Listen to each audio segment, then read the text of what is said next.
So if someone came to you with this, which is effectively what's happened, right? And said, okay, what do I do in the next revision? How would I market it? Do you say, oh, why don't you expand this? Or do you say, try it as a thriller first? Oh, gosh. And then try it? Well, I can't answer that just because, That's fair enough. I didn't know how to market my own book. It's so, I think it has more to do with what is really the reason you're writing the story. Is it because you want to connect with that individual life of Jessica and how it impacted her? Or do you want to connect with a bigger social issue? It could be yes to both of those things, and you match them together, obviously. Yeah, which I think is what he's trying to do here. Yeah, but then to just interrogate yourself about what is your obsession about this thing that makes you want to spend so much time in your imagination with it. Oh, I wish that writers thought about that more, because you're going to spend years with a book. Right. That I think people writing dissertations are a little more focused on that. Yeah. If you can't work on a problem for 5 years, you should not be writing a dissertation about it. And I think that's true of a book too. There's obviously so much research behind this. That's clear even from the synopsis. And bravo, by the way. That's hard to do in a page. But I think that's a great question. What's the driving passion behind this story? Yeah.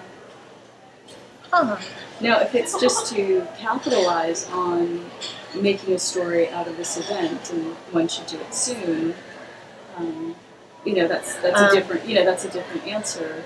Yeah. Although I don't think that's necessary for this story, to tell you the truth. No, not at all. Because it's inherently exciting. These are interesting characters. Yeah.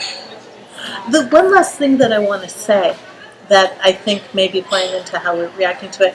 This synopsis steps away from the story to talk about the characters, to talk about, what's fictional and what's real. And again, this is my prejudice. I wanted to see the story, and I wanted to see the whole, a circle of the story, rather than. I hate to use this term, but it is the way Millicent, the agency screener, tends to talk about it. Who is this Millicent person? Would I like her? It sounds like I wouldn't like her whatsoever. Some years ago, I decided to put a face and a voice to the agency screener that everybody has to get past before they get to an agent, and that's Millicent, and she has a multitude of sins, and everybody has a voodoo doll that we stick our pins in for Millicent.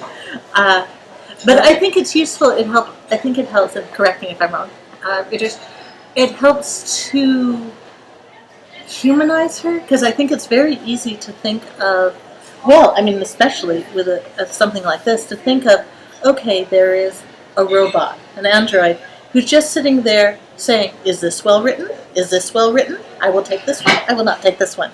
And these are people with individual tastes, and they're working for people with individual tastes.